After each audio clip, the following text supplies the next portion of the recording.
impact, tooth decay, dry mouth, stuff like that. And then, you know, I had a young man in August come through with gingivitis. He never had it before, but started vaping his senior year of college and was a new grad that summer. So he had increased his vaping over the summer and his mouth was a wreck. And it was my first time seeing him. He was kind of pissed off at me, to be honest, when I brought up that he had gingivitis. Look, my mom just made this appointment for me. I'm just here to get my cleaning. And we weren't able to do anything that day because he didn't want to pay. So he actually came back. He did the gingivitis cleaning. He did the laser therapy, and he quit on his own. And I honestly just did exactly what I said. I was seed planting. I was motivationally interviewing him. I was keeping it positive. I was directing him to be the driver in his own healthcare.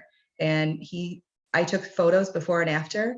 And at the end of the appointment, when I was doing my 3-month follow-up with him, I didn't even bring up vaping until the very end. And I said, you know, your mouth looks so good. And I asked him a few questions and he said, I quit. I quit vaping. So, I mean, they're really listening. I mean, he seemed very angry. He didn't want to do the treatment. He blew me off one appointment, came back another time and did his therapy. And then he quit on his own. So I was really excited for him. So we celebrated. I took some photos. He actually signed a waiver so I could use his pictures for my presentation, and that's it. So we're trying to, at my office, kind of create like a hygiene Bible for like the whole staff and also patient resources. So what do you think is the most important for us to put on something that would be geared more toward the patients as far as information? I mean, we're going to put resources and things like that where they can go on their own, but just informational things so we can kind of create our own brochure or paper or whatever. I liked some YouTube videos. I can see if I can find some links and send them over to you that were very helpful, that were patient geared, or it just talked about vaping in general. And it had they're like quick 2 or 3 minute videos. Are you looking for something more in print though? Well, we're trying to create something in print, yes, that we can kind of send to them, but I can get information from things that, you know, are not printed, videos and things like that. Yeah, I was going to say that so far, like the CDC probably has the most Reader Digest version of what EVALI is, and they were the one to coin that phrase for the lung injury. I would say that might be the best place for them as a patient, just to go there, because it's not like we wouldn't want to direct a patient to a dental journal per se. So that might be the best. Just, hey, CDC, these are the stats, and they're very current. Every month they're coming out with new, and I think we're on the tail end of that curve for the injuries. So it's starting to decline. However, with COVID, now we're seeing that those patients that are vaping are more at risk, high risk, be put on a ventilator and to have a more severe case. So as this virus is still circulating, obviously we can't educate our patients right now because pretty much all of us are out of our offices. But yeah, maybe if you were to include that in the website, and just, I know CDC has some new information about vaping injuries, and even Cleveland Clinic in Ohio has some great information about vaping and COVID right now. So Katie, I want to just throw in really fast that if you have stuff to share, please share it with the entire list, to the entire group. That's the culture of the listers, is that we put everything to share, Right on the page, for or everybody. okay. Yeah. I think we have kind of like a little hashtag thing going. So if you just hashtag vaping or something like that, Okay. so other people can find it. But okay. And then go ahead, everybody. I just wanted to toss that in there. I don't want any of these secret little shares behind everybody's back. That doesn't help anybody. Oh, and I'm figuring out how to do live on YouTube with this. So we're live on YouTube right now. Oh. I don't know that anybody's going to watch it, but just in case. Oh, Sherry, you look like $1 million. Oh, Nancy goes dark. Gio just said he's going to watch it on YouTube. So I wanted to ask, what do you do? And this is speaking of my husband who vapes, when he says that he buys organic oils and so it's safe. Okay, so this is a tough one, but I've done some research on organic products, because I know that we were concerned about the pesticides end up in the e-juice after the plant has been processed, whether it's tobacco or cannabis. So vaping, no matter what you're vaping, there's been a study that shows that cell tissue, like the tissue in the, let's say that in the study that they did, they extracted cells from a healthy individual and they exposed it to vaping, and they noticed that there was cell death was a result. So vaping of any kind results in tissue degeneration and death.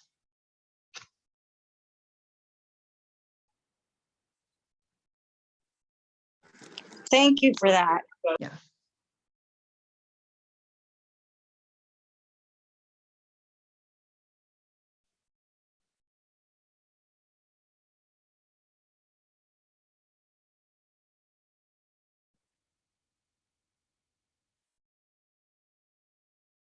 Sherry, oh, I think everyone is muted except for me.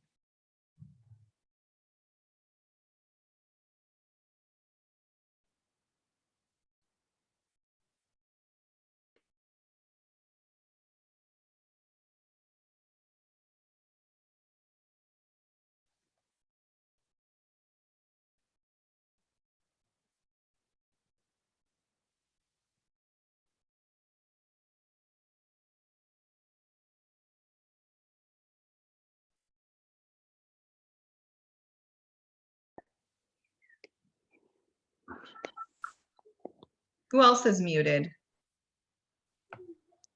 I'm not muted anymore. This is Diana.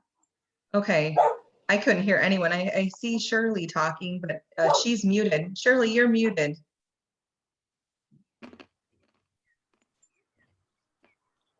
Can I ask a couple questions? Hi, Sherry. Do we have Shirley back? I'm here. Go ahead, Diana.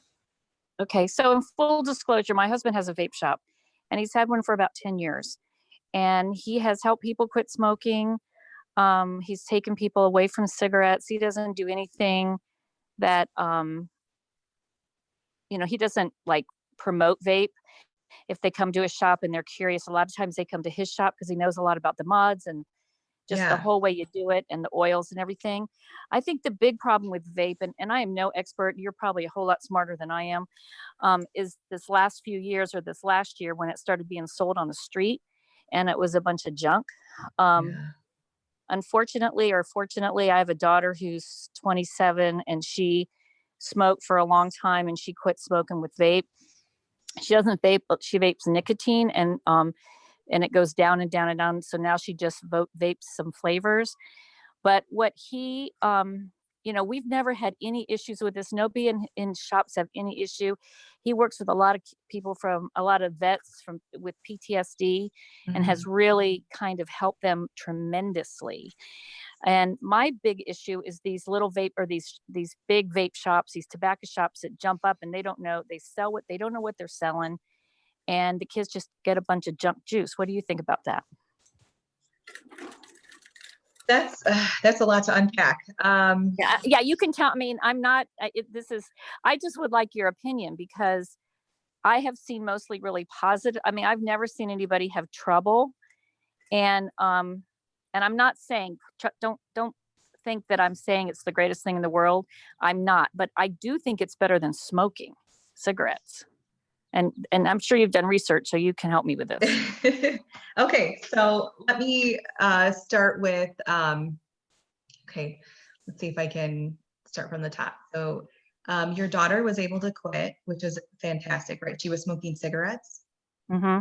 Okay, and so she started, and then she was able to taper off with nicotine vaporized pens, right? They're not And then pens. It's or not a they're pen. They use the mods. Okay, so she had kind of was able to modify her nicotine intake and wean herself. Yeah, and he mixes it. Okay. My husband does. Okay, and then now she's just using flavors. I think. Is she using flavors? She didn't use any nicotine, right? Yeah, she just uses flavors. My question is, why did she quit nicotine altogether and just go to flavors? Well, she wanted to quit smoking because she had bronchitis all the time. Okay. And she wanted to quit smoking. And even physicians in our town quietly tell his patients to go see Don because he, they're like, if you want to quit, and people have been so grateful and they've quit. They're not even vaping, they quit. Their purpose was to quit and they did. But Kara just is not going to quit. So, and I wish she would. I'm not saying I'm for it at all. Well, I definitely feel that there's great areas. And Shirley actually opened up my eyes to this a little bit about nicotine, and that nicotine isn't bad. Our body has receptors in our brains that can handle nicotine, and in our cannabinoid center. And we've given nicotine a dirty delivery system, so it has a bad reputation. So nicotine itself isn't bad, or the addiction to nicotine can be modified and controlled. But for her, my concern is if she's quit nicotine altogether, why is she still using e-juice? Is it because she thinks it's safer than using any product? It's probably just a habit, to be honest. But let me back up. It's not the nicotine that's the bad guy completely. I think it's the crap they have in the cigarette and in the filters and the tar. I agree with that. It's all that stuff. If we would just, roll our own tobacco cigarettes, it would probably be just fine, or at least, a lot better. So I completely agree all the with other you there. added stuff. It's all that. Yeah, it's horrible. So those are okay. So yeah. And don't be shy. You can tell me I'm a fool, and I mean, you're not going to hurt my feelings. So you can say, well, this is how it is. That's what Shirley would do. So do it like Shirley does. I'm not Shirley. I wish I was half the woman Shirley is. So she's laughing. I got her to laugh. I would say that if she's able to quit using nicotine, and maybe she should consider it, maybe she should think about it, if maybe even wean herself from the e-juice, even the flavors, because we know that vaping increases xerostomia, or dry mouth in your mouth. It causes inflammation in the lungs. We know that there's links to periodontal disease to it, and increased risks of oral cancer, because vape is absorbed into the buccal mucosa, or the gums and the lining in the mouth. So even if she's using juice and not nicotine, it's still vaping. It's not awesome. It's not awesome for her health, to be honest. And with the COVID right now, it might just benefit her just to promote health overall and just keeping her body healthy. And then as far as talking about vaping nicotine versus smoking tobacco cigarettes, because they're two different animals, there have been a lot of people that have been able to wean themselves off of combustible cigarettes with a vaporized mod, right? So the problem is that they can't, those companies can't stake those claims. They can't say, it's as a cessation product. There's not enough. Our government has basically blocked them from being able to use that type of promotion. And You're exactly right. Yep, you're and exactly the right. science and the research are not cohesive. Yes, and so that's part of the problem. There's a huge problem with the government involvement and lack of research on it. Yeah, he doesn't even talk about that. Like if somebody comes in and asks him, then he'll talk to them about it, but he does not promote it. He does not use that as any signage or anything like that. I know you're exactly right. You can't do that. You're not supposed to do that. Right. So, but doc, like you were saying, docs in your town were saying, hey, go see Don, and he can help you. So I thought that, it's one of those things where, yeah, we can't stake those medical claims. However, there's actual evidence showing that people are able to quit and then also quit vaping altogether. So, yeah. And again, thank you. It's a habit or a hobby that some people like to do. They just need to know the risks involved. If they continue to do it, there are health complications that may arise. So there you go. Thank you. That was very good. Now I was just wondering, because you know the research and I don't. And he does not promote, he's very careful about that. Like he'll never tell you quit smoking. If people come to him and say that, what they'll do is they'll just, they hate it. It smells. And so he's, they've had some success, which he's happy about. But thank you so much, because I did want to say one more thing when you were talking about the PTSD with military. Mm-hmm.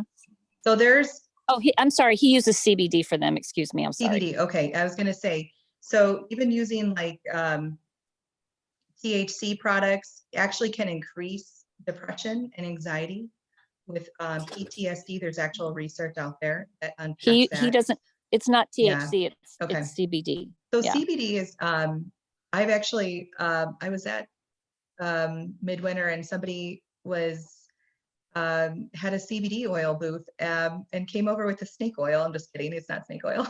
It was organic CBD.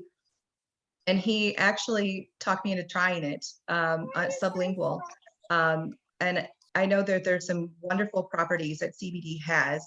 And usually it has 0.04% THC. So the CBD actually masks the bad properties of the THC. But you need a little bit of the THC to make the CBD work. So there's some good things if it's used appropriately. Regulations are not going to be there because the government has pretty much signed off on ever regulating CBD. So then that means that we're not going to have the research and the science it's going to take a while for us to get that information.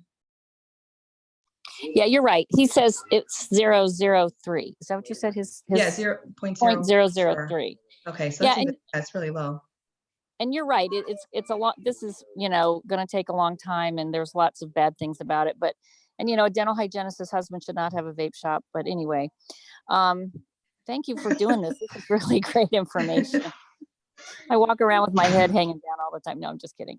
No, but this is great. Yeah, you should never be ashamed. It's everyone else's choice. They get to choose what they're doing. I mean, they can choose to vape if they would like. You can be empowered to educate them on how to do it safely or how not to overuse it, right? So Exactly. how to protect their mouths. There's products out there that can help with dry mouth, soothing irritated tissue. There's wonderful, I love Spry, I love Closis as wonderful products. There's Sterolite's another one. There's some great stuff that patients can utilize, rinses that are more biologically friendly on our tissue. No, I agree. We have Spry and Closest in our office, and I'm right with you love there. those guys. Mhm. But thank you. I mean, that was great. Thank you so much. I'm sorry to hog the meeting, you guys. I'll be quiet.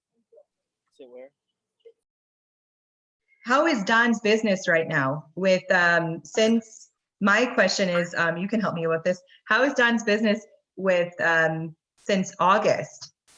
You know, how has it impacted his business as all these reports for Avali and vaping death? Has that impacted his business? No, honestly, we live in a small town, and he was doing gangbusters until a big tobacco shop came in. It's called Tobacco Hut. And he had a very kind of a hard to get to store. So they're like right in the edge of town, huge parking lot. So they took most of his business. So he just closed it. So his current, he kept his big customers, but so he just sells it out. He just Okay.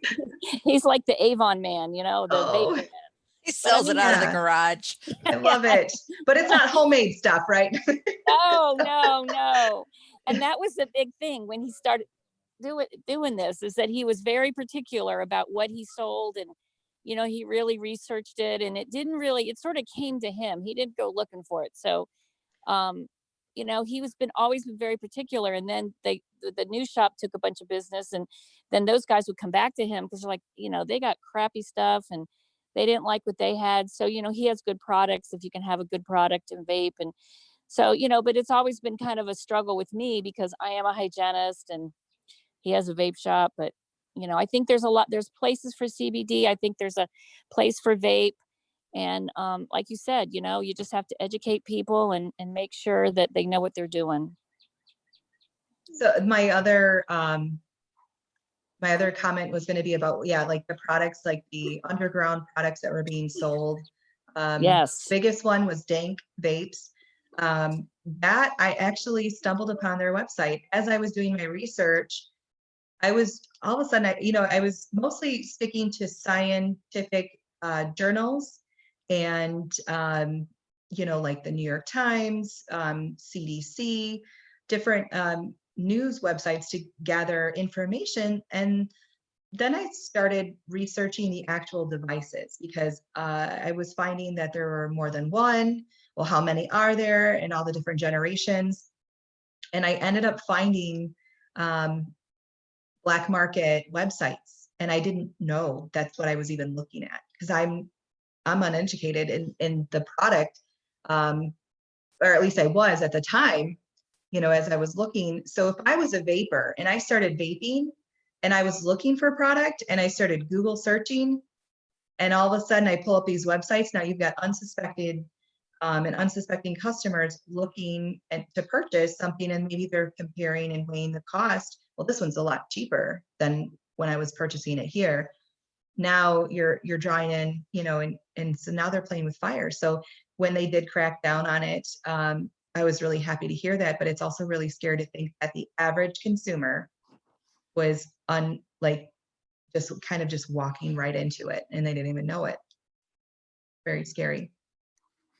It is very scary, especially if you meet someone and you think you've got this, you like them, but they're selling you really bad stuff. So no, you're great. You got all the, you're doing your thing. And I appreciate that a lot, because there is a lot of education that needs to be done. And, hygienists, we're on the front ground of all this stuff. So, you teaching Definitely. us how to educate our patients is beautiful. It's gaining the confidence to be able to speak to them about it. And it was a conversation that happened in my practice about 4 years ago. My office, they're always like, Katie knows. Ask Katie, she'll know. She's read an article, she's done the research. They used to, kind of roll their eyes when they would say that.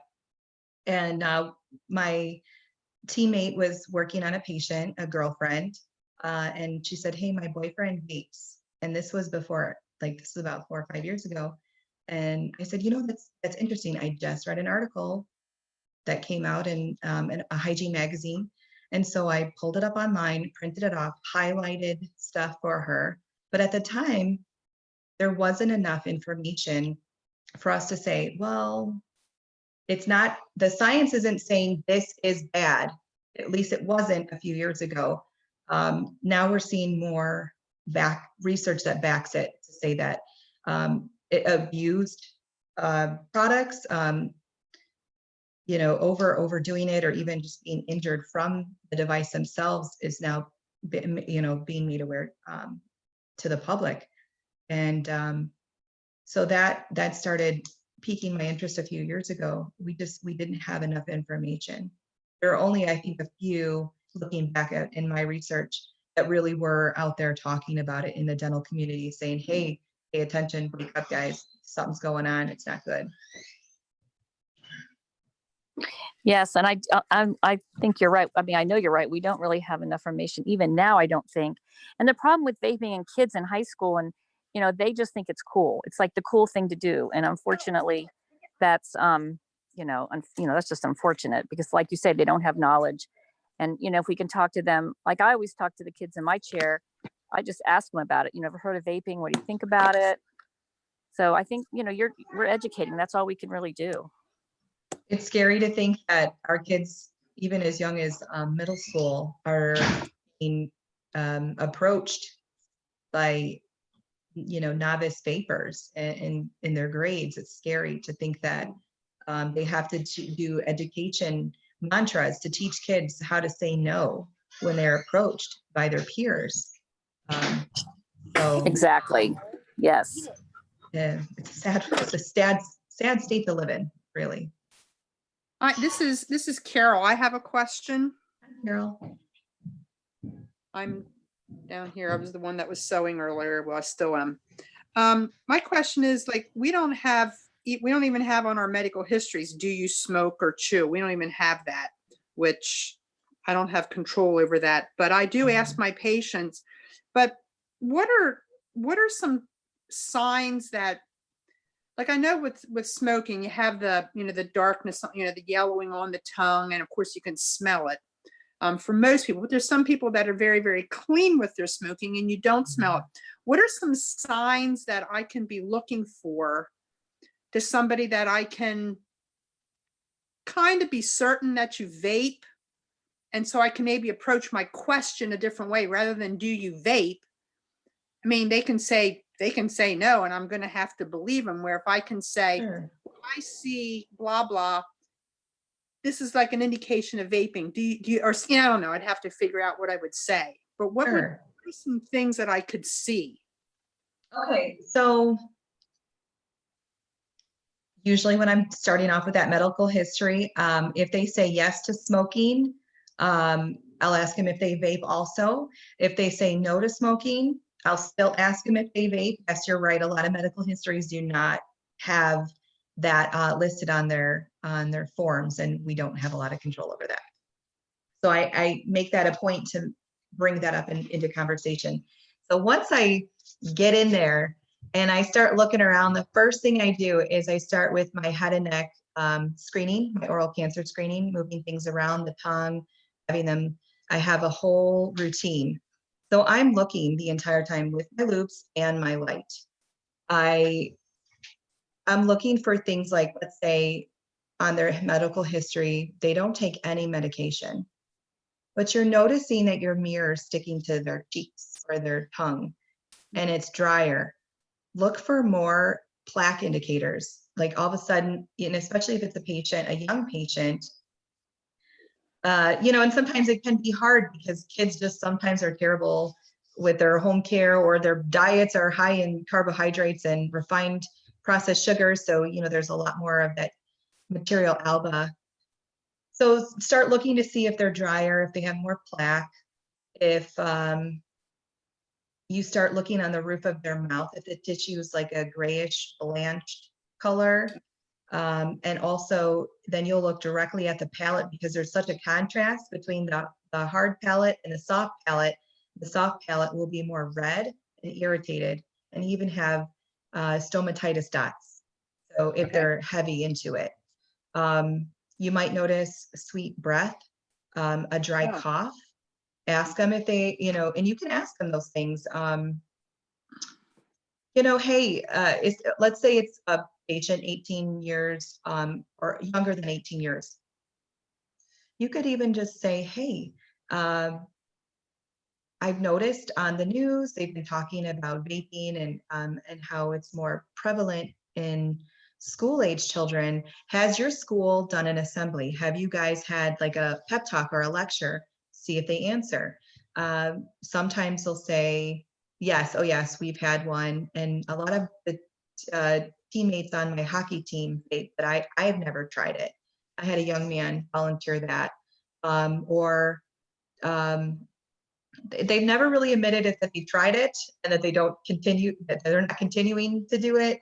And I try to tread lightly because they're minors, but to have them answer those questions, and even maybe bring in mom or dad into the conversation at the end of the appointment if you bring them back into the room and discuss, hey, this is what's going on in our schools. For me in Illinois, it was our attorney general that got on the news and was talking about how his middle-aged student, his middle-aged son, everyone was referring to the restroom as the vape lounge, and how so you can even bring it up and make it current to the state that you live in, like it's, what is the governor, what is the attorney general saying in your state on the subject matter. And then just make mom and dad aware, like things to watch for, or if they have any questions or concern is, how bad is this for my kid, what could happen to their teeth,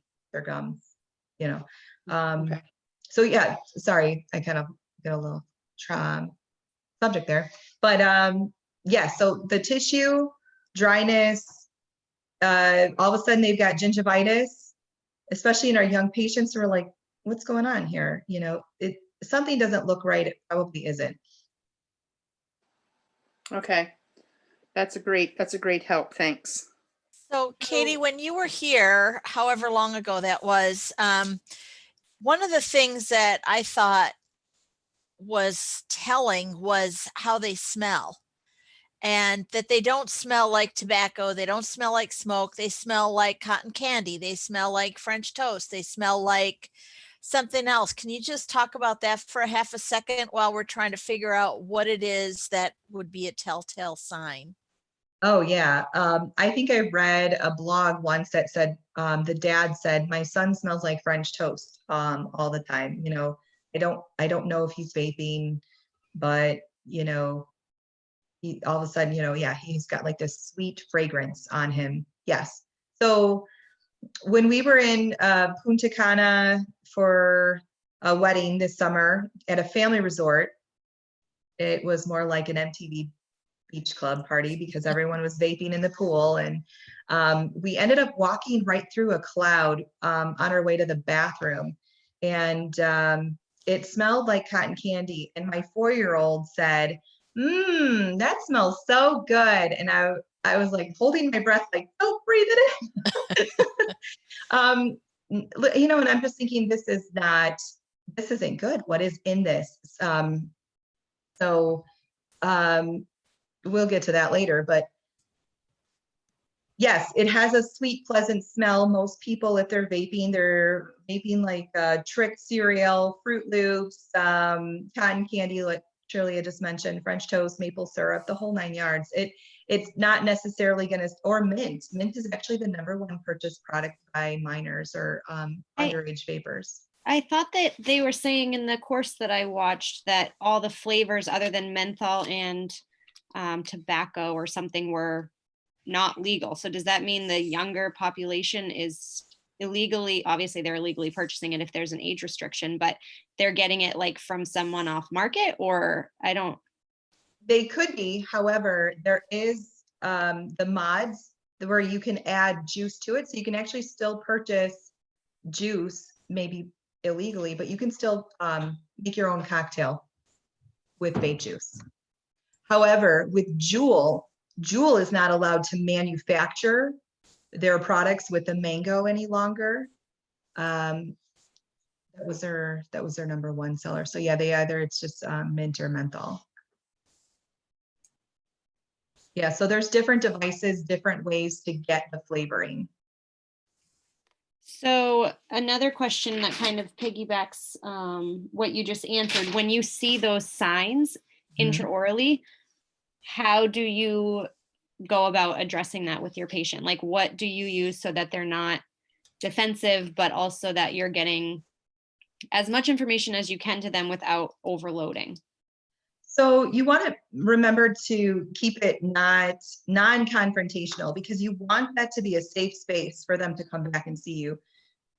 Whether they're actively vaping and they're not really interested in quitting and they're not seeking you out as a cessation expert, you could be seed planting with those patients, motivationally interviewing them into just talking about, how do you feel you are on a scale of 1 to 10 in your oral health, and have them answer. Ask them, what are things that you might be doing that may be contributing to lack of health? And they may not answer you, but maybe they're thinking, well, this is probably, and you could say, give them an example. Well, if you're eating or drinking sugary things all day, if you're not brushing every day, if you're vaping or smoking cigarettes, you may be, those are not healthy things, and you might not be able to have that head-to-head, conversation on the subject. If they do admit that they vape, Mhm. is kind of what I'm at. Like, where Okay. then do you go from there? So you could just say things like vaping, there's links to tooth decay, periodontal disease. So it could make your dental visits more expensive. You could do permanent damage to your teeth and your gums that you cannot change. And also that that it contributes to respiratory diseases that are irreversible at this time. There's no cure. So they have symptoms like COPD, emphysema, or asthma. I always found it helpful to just go and say, if they were smoking, because this is before vaping, I would say something like, oh, you do smoke. Are you ready to quit, or are you close to quitting? And then if they said yes, then I would say, all right, well, I'll be here when you're ready. Or if they say no, then I'm like, okay, I'll be here when you're ready. And so just leave it like it's everybody who's smoking or vaping wants to quit, and not everybody is as close as the next person. So that was helpful for the way that my personality worked. As much as I like what Shirley is saying, it would like to, and Kelly too, I can see it in your eyes that you want to like shake them, stop it, but they're not ready. And Shirley said they're going to be in all different stages. And that's why we just need to be a support person for them. And yes, sometimes it might mean biting our tongues and not pissing them off. So we have to be there when they're ready. We're here when you're not ready. We're here when you are ready. There you go. All right. So I wanted to ask you, when we first started hearing about the COVID, they were saying elderly people are most at risk. But we're starting to see, especially here, like in the New Jersey area, that there's a lot younger people who are actually dying from this. And I'm wondering if there could be like a correlation due to vaping. My daughter works at one of the hospitals close to us, and she said that a 24-year-old girl, I call them girls because I'm old, but she said that she came into the emergency room the other day and was severely ill, and like, she's seeing a lot of younger people who are coming in with this who are having severe respiratory issues. And I'm wondering if in our country, we're, especially in our area, because vaping is such a trendy thing, there could be a correlation with these younger kids getting sick because they're vaping. I'm going to unmute myself. My toddler's in the room, so if you hear any background noise. I was just reading an article on CNN yesterday that was talking specifically to a doctor with the Cleveland Medical Clinic, and he's a pulmonologist, a respiratory specialist, and he has a cessation program through Cleveland Clinic. That's why I researched him. He was saying that two this week were admitted were vapors, young patients were vapors, and so that those two individuals out of how many were on ventilators were asked if they had been vaping, and yes. So yeah, I believe that we're going to be seeing, when I started hearing about young patients on ventilation systems, my mind was going to this place where, oh man, this virus is debilitating. Even our young individuals are being taken down by this virus, and it's scary. And I had mentioned candidly the other, like a couple of weeks ago, to my husband, I said, I wonder how many of these patients are vapors, and how that might impact, their lung capacity to fight this virus. We know what it attacks the alveoli, and so yeah, we're going to be seeing an increase with sorry. He's getting summoned outside. So, well, just because in 2018 to 2019, there's been an 80% increase in young and in youth vaping. So now we've got this pandemic that's attacking the lungs. This is horrible. This is like a cocktail remedy for disaster. So I'm sorry to hear that in New Jersey, that all those young patients are fighting for their lives right now. It's very humbling. Yeah, my daughter said this week so far at her hospital, the last 2 days, Thursday and Friday, were the worst that she's seen yet. So I guess it's kind of like New York was a hot spot, and now we're becoming a hot spot. And they have like no room to put anybody anyplace else. And unfortunately, what I think is going to happen is people with other underlying conditions who don't have the virus are going to get affected by this, because the healthcare system is so overwhelmed with everybody that's dealing with the virus. There's not enough room for other medical issues either. And I was just thinking that people are at home right now with nothing else to do but sit around and smoke and vape all day. So, it's the recipe for disaster. So if people aren't educated on it, then what's going to happen is that, what's the big deal? I have no job to go to. I can just sit at home and play video games and vape all day. So I don't know. It's going to be interesting to hear and see what's going to happen with all these high-risk patients.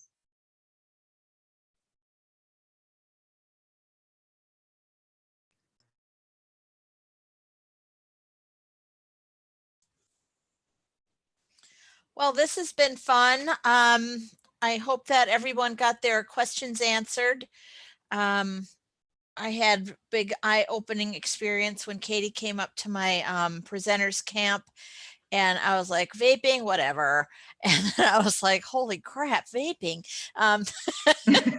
So it's a big hot topic. It's been eclipsed right now with this COVID thing, but it sounds like they're synergistic with one another, and that they will be there'll be a bigger problem for everybody. So we got to get them unhooked from vaping if we can.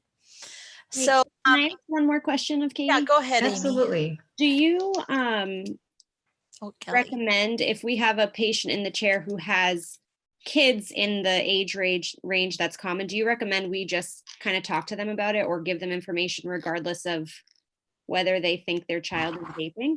Yeah, you can always feel them out. I usually bring it up with my patients because it is such a current topic. I'm always just doing research in my app. I'm asking questions of the moms and the patients. That gets them to put their guard on a little bit and just to have a candid conversation, and they'll be more willing to share with you. So you could start by saying what I said about, hey, are your schools, is the school board, is the, you know, talking about this? Did you guys have an assembly at the beginning of the year? You know, what's going on with, you know, we actually had our school district here had an assembly or a meeting at nighttime for the parents, and it addressed the vaping issue because it's becoming such a distraction in the classroom, in the schools, and a health concern for the students. So it just, you know, as we're learning more and more about the injuries and the long-term lung damage, but that seems to be the biggest focus right now, widespread. But in dentistry, we know that they're going to get tooth decay, they're going to be at risk for oral cancer and periodontal disease, which, you know, is lifelong, and, you know, you'll never get rid of it. So, Okay. yeah, just ask questions to your patients, ask them questions, and then you can lead with you're the clinical expert. So they'll, you know, they're going to feel more comfortable coming to you, Kelly, for future appointments when they have more questions about it. Or, yeah, my son vaped for a year and I got him to quit. What now? So.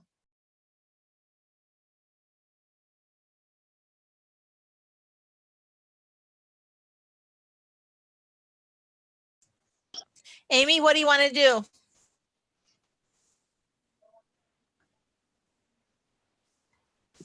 Sorry, I was trying to unmute my button. I think that has been great. Thank you so much, Katie, for helping us out. And I guess if nobody else has any other questions, you know, we can ask more in the group if needed. I just put the link up for the YouTube if anybody, you know, I know I got a text that somebody wasn't able to get into the Zoom, so I just put up the YouTube link. So I guess if nobody else has any other questions, you know, this has been amazing. Thank you so much. And I'll try and find some of my resources that would be great to share with patients in the dental practice that you could probably put in print or on your website for your office, just to help patients understand. Yeah. Okay. Thank you That's so great. much. I just want to chime in here too and just say thank you for the ladies, for Shirley and just for you guys for getting this together and the information that you provided. I really appreciate it. Yeah, this has been amazing. Thanks for taking your free time on your Sunday to help us out. Oh, yes. Thank you, everyone. And I have to thank my husband for keeping the kids outside. They're doing manual labor. They're washing my car right now. Yay Thank you for very manual much. labor, kid labor rocks. Bye, I get my money's everybody. worth. I'm Thank hoping you, this all everyone. works out and we can do more. So yay. This is great. Thanks, It's a great Shirley. conversation to have about COVID and about vaping and current events. So thank you, ladies, for all coming in and asking your questions. I hope I was able to answer them. And I did. hope You were everybody great. stays safe and healthy. Breathe You with your too. nose only. Bye. Yes, Bye. nasal breathing. Bye.